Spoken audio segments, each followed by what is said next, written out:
नमस्कार। कवि और उसकी कृति कार्यक्रम में मैं मधुरा आपका तहे दिल से स्वागत करती हूँ। दोस्तों, पिछली बार जब हम मिले थे तब हमने जाना था हर पल उत्सव किताब में से प्रतिज्ञा इस कविता के बारे में, जो लिखी है सीता गुप्ता जी ने। हम प्रतिज्ञा के ऊपर बात करते हुए हम बोल रहे थे कि प्रतिज्ञा अगर हमें पूरी करनी है तो शिक्षा की ज़रूरत होती है, वैसे ही संस्कारों की ज़रूरत होती है और भगवान से शक्तियाँ लेने की भी ज़रूरत होती है।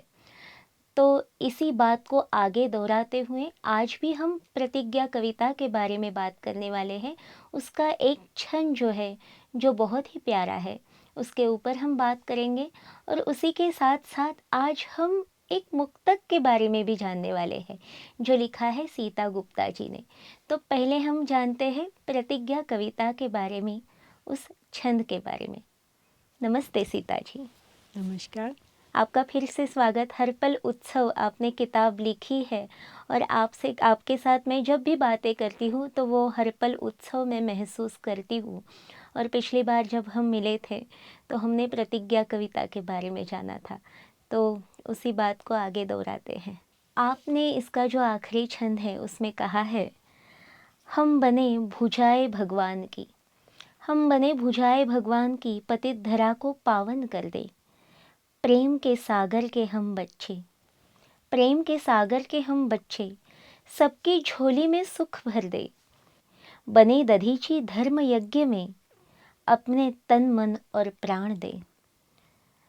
दुख दर्द के पड़े भंवर में, दुख दर्द के पड़े भंवर में, उस मानवता को आज त्राण दे। तुम हो दाता, तुम हो दाता के बच्चे, तुम हो दाता के बच्चे, सबको देना ही उपकार मान ले। नए वर्ष के प्रथम प्रहर में। कितनी अच्छी प्रतिज्ञा आपने की है। आपने भगवान को प्रेम का सागर कहा है, बहुत ही अच्छी उपमा है। आपने इसमें क्या दर्शाया है? भगवान प्रेम का सागर, दया का सागर, शांति का सागर हम बचपन से कहते आए हैं ना। हाँ, बिल्कुल तो मैं उस भगवान की बच्ची हूँ, तो जो उसके गुण वो मेरे गुण। बिल्कुल बिल्कुल। तो अगर हम मान के चलेंगे कि वो प्रेम का सागर है और मैं उसकी संतान हूँ, हाँ तो मेरे अंदर उसके गुण आने चाहिए। तो जी, आने चाहिए तो वो परिलक्षित भी तो होने चाहिए, लोगों को दिखने भी तो चाहिए। वो कैसे दिखेंगे? मेरी वाणी से, मेरे व्यवहार से। बिल्कुल बिल्कुल। लेकिन उसके लिए हमें क्या करना चाहिए? भगवान के गुण हमें धारण करने हैं, यानी कौन से गुण धारण करने हैं? प्रेम का, दया का, शांति का, अहिंसा का। लेकिन ये गुण धारण करना आजकल का ज़माना ऐसा हुआ है कि बहुत कठिन हो गया है, तो आप उसके बारे में क्या कहेंगे? इसी के लिए हम कल कह रहे थे कि हमें शिक्षा के साथ साथ संस्कार भी चाहिए। अच्छी शिक्षा दो, दिशा दो, सुखी बने और समाज बनाए। भाषा, गणित, विज्ञान के साथ इतिहास के नायकों की कविताएं सुनाएं। ये बात हम कल कर रहे थे दर्शकों।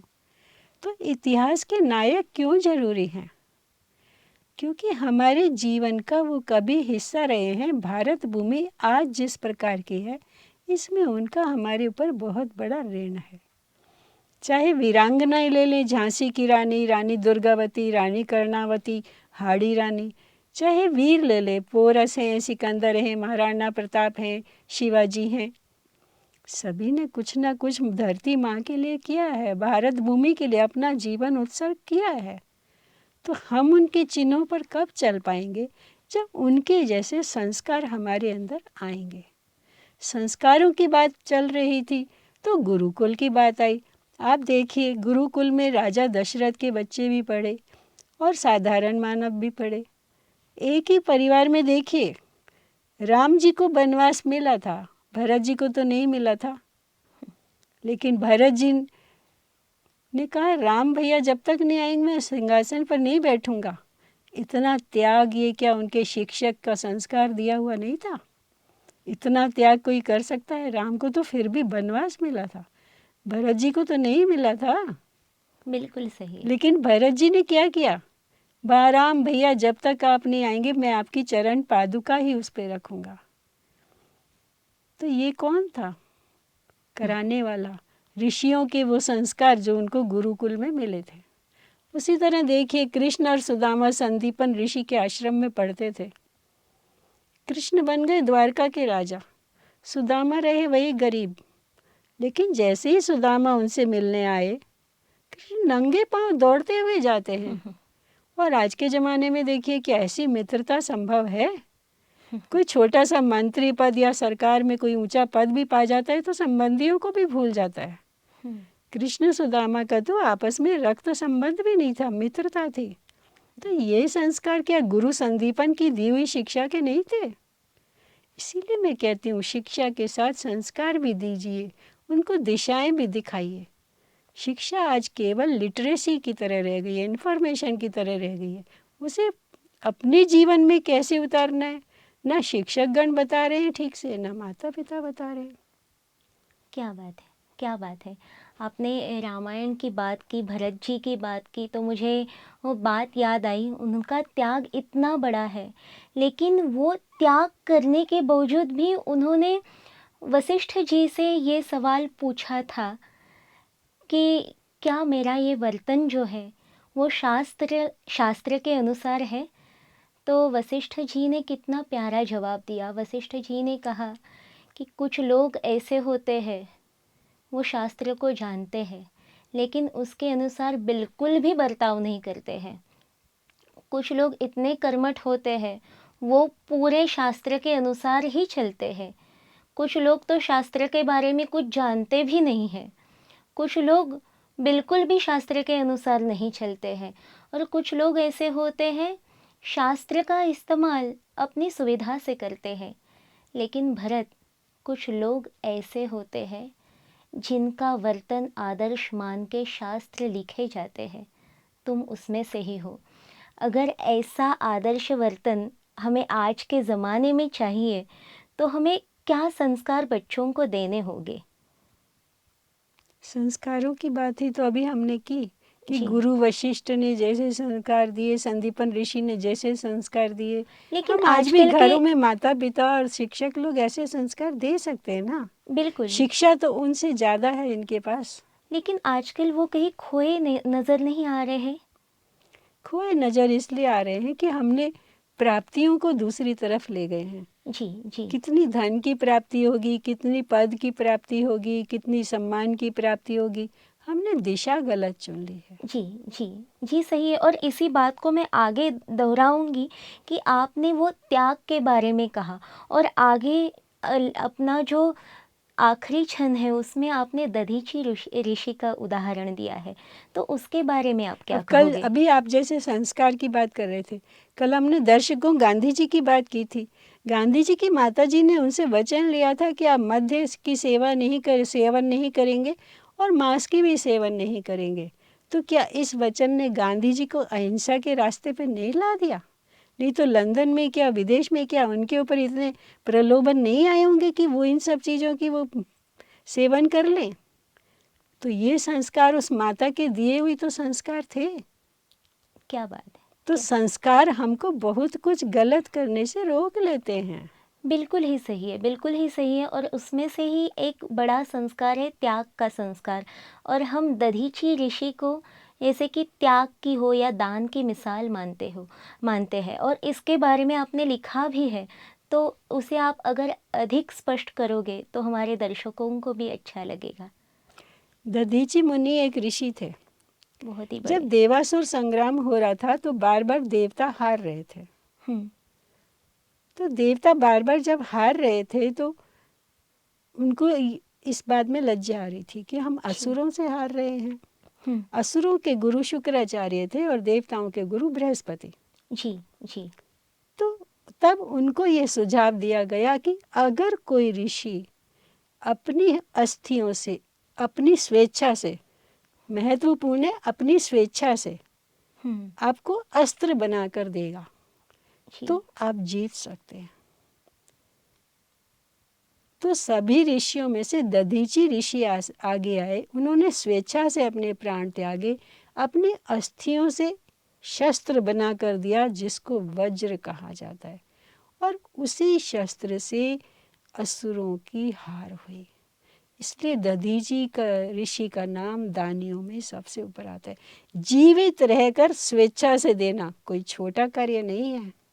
जी जी मरने के बाद तो सबको नहीं मालूम कि इसका क्या होने वाला है, जी। लेकिन ये शर्त थी उनकी कि जो अपनी स्वेच्छा से देना चाहेगा।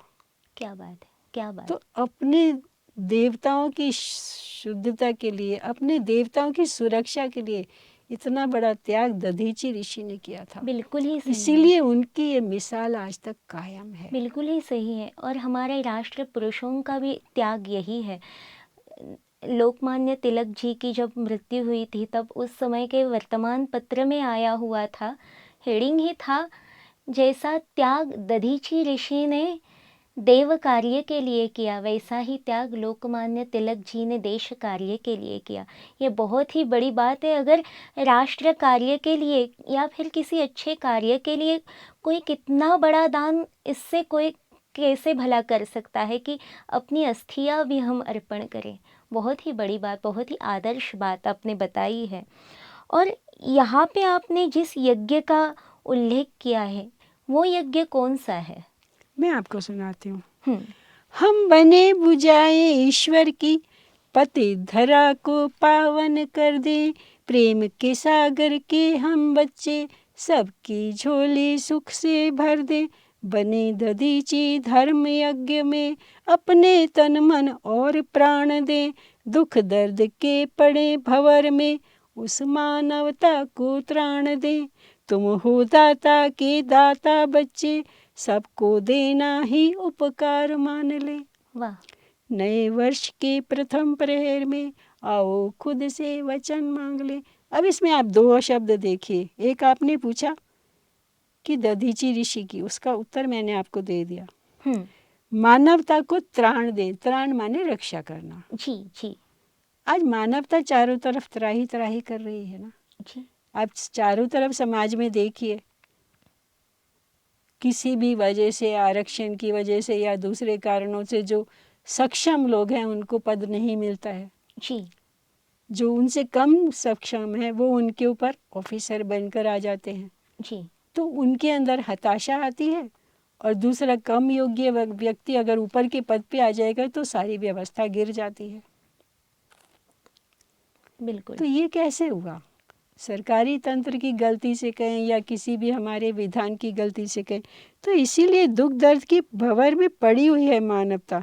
तुम हो दाता के दाता बच्ची, सबको देना ही उपकार मान ले। सबको देना, मुझे सबको देना है।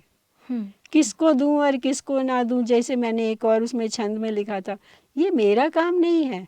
वर्षा बरसती है तो सबको देकर जाती है। क्या बात है। चाहे सूखी भूमि हो, चाहे रेगिस्तान हो, चाहे पहाड़ हो, चाहे सागर हो, वो देखती नहीं है। ऐसे ही मेरा जीवन भी होना चाहिए। क्या बात है। तो हमें दाता बनने की प्रतिज्ञा करनी है और हमें सबको देते रहना है, बांटते रहना है। आप और कुछ इस कविता के बारे में कहेगी? दाता शब्द को लीजिए। हाँ हम दो तरह से देना सोचते हैं। जी। कुछ लोग कहते हैं कि मेरे पास होगा तो मैं दूंगा, और कुछ लोग कहते हैं दूंगा तो होगा। अब हम इंग्लिश में क्या कहते हैं? Give and take. जी हम जी। कभी टेक एंड गिव नहीं कहते, बराबर है, लेकिन हमेशा लेना ही तो चाहते हैं सब। बराबर है। इस स्वभाव को चेंज करना चाहिए। तो देंगे तो मिलेगा ना। जी बीज जी। डालेंगे तो फल अवश्य निकलेगा। और जितना हम देंगे उससे दुगना मिलेगा। इसलिए मैंने कहा दाता के बच्चे दाता बनिए। जी जी। क्या बात है, क्या बात है, बहुत खूब। तो हमें ऐसी प्रतिज्ञा करनी है कि हमें दाता बनना है, सबको देते रहना है। और कब हम देंगे? हमारे पास बहुत सारी शक्तियाँ होगी तब हम दूसरों को दे सकेंगे। हम खाली होंगे तो हम किसी को दे नहीं सकेंगे। इसलिए पहले खुद को भरना है आनंद से, प्रेम से, खुशी से, शांति से, सुकून से। खुद को पहले भरना है और ये सारे गुण दूसरों को देने हैं, प्रेम, सुख, शांति, समाधान। और दोस्तों, कैसे होता है हम किसी को कोई चीज़ देते हैं, दोस्तों कैसे होता है हम किसी को कोई चीज़ देते हैं तो उसमें अंतर नहीं करते हैं। ये बड़ा आदमी है तो उसे हम ज़्यादा देंगे, ये छोटा है तो उसे कम देंगे। ये हमारा स्वभाव नहीं है, क्योंकि हम भारतीय हैं और भारत की संस्कृति में संस्कार कूट-कूट के भरे हैं। एकता हमारे इस देश का बहुत ही बड़ा आदर्श है। तो अभी हम बात करने वाले हैं उसी एकता के बारे में। आपका है एक बहुत ही प्यारा मुक्तक है एकता, किस पेज पे? उसके बारे में आज हम जानेंगे। आपने इसमें कहा है, बूंद में बूंद मिल जाए, बूंद में बूंद मिल जाए गहरा सागर बन जाती है। बूंद में बूंद मिल जाए गहरा सागर बन जाती है, धागे में धागा मिल जाए सुंदर चादर बन जाती है। अक्षर में अक्षर मिल जाए, अक्षर में अक्षर मिल जाए नई कहावत बन जाती है। कुछ ईंटें पत्थर जोड़कर नई इमारत बन जाती है। क्या क्या खूब कहा है आपने इस मुक्तक में कि एकता इन छोटी छोटी चीज़ों में भी नज़र आती है। तो इनसे हम अपने जीवन को आदर्श कैसे भला बनाएं? ये सब जड़ वस्तुएं हैं जिनका मैंने वर्णन किया। जड़ वस्तुएं जुड़कर हम इतनी सुंदर चीजें बना सकते हैं। जी। तो हम तो मानव हैं, जिसके पास बुद्धि भी है, जिसके पास सोचने समझने की शक्ति भी है, जिसके पास एहसास भी है। जी। जी। धागे से धागा जुड़ने के बाद हमको पता है चादर बन गई। धागे को ये एहसास नहीं आता है कि मैं जुड़ गया हूँ या अकेला हूँ, जी। जी। लेकिन फिर भी वो जुड़ता है और हमको चादर या रुमाल या जो भी चाहिए वो देता है। बिल्कुल तो बिल्कुल जड़ सही। वस्तु को जोड़कर अगर हम इतनी सुंदर रचना कर सकते हैं, तो तो ऐसे जीवंत चीजें जुड़ जाएं अगर, तो संसार कैसा हो। तो आप कहना चाहते हैं कि मन के धागे हमें जोड़ने चाहिए, लेकिन वो धागा प्रतीक है, मन जी। के धागे जी। जोड़ने चाहिए। वो धागे जोड़े कैसे? आजकल लोग अपनी ही दुनिया में खोए हैं। मोबाइल ही पूरा दिन देखते रहते हैं, तो हम मन के धागे जोड़े कैसे भला? किसी ने बहुत सुंदर कहावत कही है कि आपको बनना है तो सुई बनिए, कैंची मत बनिए। वाह। तो कैंची बनेगी तो काटेगी, और सुई बनेगी तो बेशक सुराख करेगी, आपको छेदेगी, लेकिन जोड़ देगी। सही है। तो इसलिए छोटी सी सुई बड़ी सी कैंची के कटे हुए को अगर जोड़ सकती है, तो हम अपने शुभ भावना की सुई से क्यों नहीं फटी चादर को सी सकते। एक दूसरी कहावत भी मुझे याद आती है, कथरी पर फूल काटना आसान है, जीवन की चादर में बेल बूटे निकालना मुश्किल है। वाह, क्या खूब कहा, क्या खूब कहा। तो इस जीवन के चादर को सुंदर कैसे भला बनाए? उसी को तो मैंने लिखा है ना। अच्छा। बूंद में बूंद मिल जाए तो गहरा सागर बन जाती है, वाह। धागे में धागा मिल जाए सुंदर चादर बन जाती है, अक्षर में अक्षर मिल जाए नई कहावत बन जाती, कुछ ईंटें पत्थर जोड़कर नई इमारत बन जाती। वाह। अब नीचे वाली ईंट अगर कह दे कि मेरे ऊपर ईंट क्यों रखी, तो क्या इमारत बन सकती है? बिल्कुल नहीं। तो किसी न किसी को अपनी सहन शक्ति रखनी पड़ेगी कि दूसरा मेरे ऊपर क्यों खड़ा है, तब हम जोड़ सकते हैं। क्या बात है, क्या बात है, क्या बात है। हर नीचे वाली ईंट को पता है कि मेरे ऊपर दूसरी ईंट रखी जानी है, तभी तो दीवार बनेगी। जी। जी। तो उसी को मैंने कहा है कि अगर मुझे थोड़ा दबना भी पड़ता है अपने परिवार की भलाई के लिए, अपने समाज की भलाई के लिए, अपने देश की भलाई के लिए, हाँ, तो झुक जाएं, थोड़ा सहन कर लें। बिल्कुल। लेकिन आजकल हम देख रहे हैं ये सहनशीलता ही बहुत कम हुई है। इसका कारण आपको क्या लगता है? मानसिक शक्ति कम है ना, जी। जी। और मनोबल बढ़ता है अच्छा साहित्य पढ़ने से, अच्छा सांग साथ करने से, अच्छी शिक्षा प्राप्त करने से। शिक्षा के साथ संस्कार की बात हम अभी उसमें कर ही चुके हैं। जी। जी। संस्कार हमें जोड़ना सिखाते हैं। जी। जी। जी। बराबर है। इसी में मैंने आगे कहा है, कागज जब आपस में मिल जाए तो वही तो पुस्तक बन जाए, सातों सुर मिलकर गूंजे तो मीठी सरगम बन जाए। वाह। क्या खाली एक सा से मैं कोई गीत बना सकती हूँ? बिल्कुल या नहीं। खाली एक गा से मैं कोई गीत बना सकती हूँ? मीठी धुन बन सकती है? नहीं। तो अगर सातों सुर आपस में मिल जाएं तो कितना मन को आराम मिलता है। आप कितने भी थके हुए कहीं से आइए, छोटा सा मीठा सा संगीत का कोई गाना सुनिए, कितना सुकून मिल को मिलता है। बिल्कुल सही, बिल्कुल सही। नभ में तारे, नभ में सारे रंग मिल जाएं, इंद्रधनुष वो बन जाए, एक से एक मिले जब भी वही तो 11 बन जाए। वाह, क्या बात है, क्या बात है। इसमें आप क्या दर्शाना चाहते हो? इसमें मैंने एक दूसरा मुक्तक भी लिखा हुआ है। अच्छा। जीवन के गणित में एक अंक तुमको मिला, एक मुझको मिला। हाँ हाँ। जीवन के गणित में 2 ही अंक हैं, क्या एक बात है। मैं हूँ, एक तुम है। हाँ हाँ दोनों पास पास बैठे तो 11 हो गए। हाँ। अच्छा अच्छा, क्या बात है। सफलता के क्षेत्र में 12 हो गए।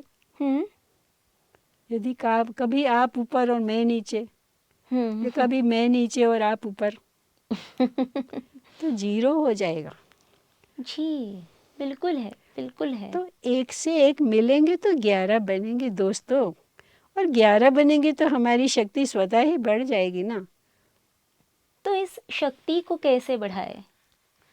नभ में सारे रंग मिल जाते, इंद्रधनुष वो कहलाते, एक से एक मिले जब भी वही तो 11 बन जाते। क्या बात है, क्या बात है। लेकिन उस शक्ति को बढ़ाए कैसे? शक्तियाँ लेनी तो है भगवान से जैसे हमने कहा, लेकिन बढ़ा कैसे सकते हैं शक्तियों को? आजकल के मैं देखती हूँ युवक थोड़ा कुछ काम करते ही थक जाते हैं। पहले के ज़माने में आप जैसे लोग थे वो घंटों तक कुछ काम काज करते थे फिर भी थकते नहीं थे। आजकल थोड़ा सा कुछ करने से ही वो थकान आ जाती है। तो शक्तियों को बढ़ाए कैसा, चाहे वो शारीरिक हो या मानसिक हो? मन के हारे हार है, मन के जीते जीत, ये जी तो आपने बहुत बार सुना है ना। जी। सबसे पहले मन थकता है हमारा, अच्छा मन का प्रभाव तन पर पड़ता है। अच्छा। अगर तन में थकान होगी, फिर भी अगर मन में उत्साह है तो आप कर जाएंगे। अच्छा। आप देखिए, घर में जब कोई विवाह होता है या कोई भी उत्सव होता है, किसी बच्चे का जन्मदिन है, किसी के विवाह का उत्सव है, किसी ने और कुछ मनाया है, अपने परिवार वालों को, ऐसे ही संबंधियों को बुलाया है, तो कितने हम सतर्कता से, कितनी सुंदरता से सारे घर को सजाते हैं। जी तब भी तो हमारे पास वही 24 घंटे होते हैं, जी जी। तब भी तो धन उतना ही होता है, तब भी तो करने वाले व्यक्ति उतने ही होते हैं, क्योंकि मन में उत्साह है। मन में उत्साह हमसे बहुत कुछ करा जाता है। इसलिए अपनी हर कविता में मैंने लगभग यही कहा है कि मन में उत्साह भरिए। इसलिए कविता किताब का नाम ही क्या रखा है, हर पल उत्सव। उत्सव। उत्सव वो जो मुझ में और औरों में सब में उत्साह जगाए। जी जी, बिल्कुल बिल्कुल। और हम में भी वो उत्साह जग रहा है। तो मैं आपसे ये भी पूछना चाहूँगी, आपकी ये उत्साह का राज क्या है, स्रोत क्या है उत्साह का? आप बताइए, झरना कैसे निकलता है धरती से? झरना तो पहाड़ पे से ऐसे निकलता है और आता है। पहाड़ में से ही गिरता है ना। जी लेकिन कहीं से कोई सुराख मिलता होगा तभी तो पानी बाहर आता होगा। जी। तो आपका सुराग कौन सा है? तो धरती को पहाड़ को कटना पड़ा ना वहाँ से, तभी तो पानी बाहर आएगा। जी जी। तो ऐसे ही अगर मैं कहीं झुक जाऊं, कहीं कट जाऊं, तो आ जाएगा ना पानी बाहर। हट जाऊं, कटने का क्या मतलब? अपने क्षेत्र से थोड़ा सा इधर हो गया, अपने क्षेत्र से थोड़ा सा इधर हो गया, तो पानी को रास्ता मिल गया। जी, लेकिन आजकल तो कोई झुकना जानता ही नहीं, झुकना पसंद ही नहीं करता। पसंद ही तो सुधारनी है हमको। अच्छा अच्छा। सही कहा, सही कहा। आगे भी आपने इतना सुंदर लिखा है। आओ आगे बढ़कर हम आपस में हाथ मिलाए, संबंधों में रचकर जीवन मधुर गान सा बन जाए, सारे शिकवे गिले भुलाकर दिल से दिल को आज मिलाए, फिर से जग में अपना भारत, स्वर्णिम भारत गाया जाएगा। क्या खूब लिखा है। आओ आगे बढ़कर हम आपस में हाथ मिलाएं, संबंधों में रचकर जीवन मधुर गान सा बन जाए। सारे शिकवे गिले भुलाकर दिल से दिल आज मिलाएं, फिर से जग में अपना भारत, स्वर्णिम भारत गाया जाए। क्या बात। मिलाने के लिए क्या करना पड़ेगा? एक हाथ मुझे बढ़ाना है, एक हाथ आपको, अच्छा। तो दोनों अपना हाथ आगे बढ़ा दिए, मिलना आसान हो गया। तो ऐसे ही आओ हम आगे बढ़ें, कुछ आगे आप बढ़िए, एक कदम आगे बढ़िए, एक कदम मैं बढ़ती हूँ, दोनों मिलके गले मिलते हैं और सारे गिले शिकवे भूल जाते हैं। जब क्या बात। एक से एक मिलके 11 बने तो उसके आगे एक एक लगाते जाइए, गिनती हमारी पदम को भी पार कर जाएगी। क्या बात है, क्या बात है। ऐसे ही मेरा भारत फिर से सारे संसार में महान बन जाएगा। मेरा भारत महान हम रोज गाते हैं ना, तो उसको साकार करिए ना बंधुओं, आ जाइए हम सब मिलकर भारत को फिर उस चोटी पे ले जाते हैं जो कभी था, जो जगत गुरु कहलाता था। क्या बात है, क्या खूब कहा। आपने जैसा कहा वैसा ही हम सब मिलकर भारत को एक महान राष्ट्र बनाएंगे। आपने जैसा कहा, फिर आपने जैसा कहा वैसा ही करके हम सब भारत को एक महान राष्ट्र बनाएंगे। खुशी की सौगात सबको बांटेंगे। धन्यवाद, आपने इतनी खूब बातें हमें बताई और एकता जो आपका मुक्तक है बहुत ही प्यारा था। वैसे सभी कविताएं प्यारी है, लेकिन वो खुशी की खुराक हमें खाने को मिली। आपका बहुत बहुत धन्यवाद। धन्यवाद। दोस्तों, आज हमने जाना एकता इस मुक्तक के बारे में जो लिखा है सीता गुप्ता जी ने, और उससे पहले प्रतिज्ञा जो उनकी कविता थी उसका आखिरी छंद भी हमने देखा, और अभी हमने एकता इस मुक्तक के बारे में जाना। तो हमें खुशियों की सौगात सबको बांटनी है और भारत को एक महान राष्ट्र बनाना है। अपने गीले शिकवे, अपना अहंकार भूल के सबके पास जाना है, सबको प्यार देना है, सबको खुशियाँ देनी है, और बस खुशी के झूले में झूलते रहना है। तो बने रहिए। नमस्कार।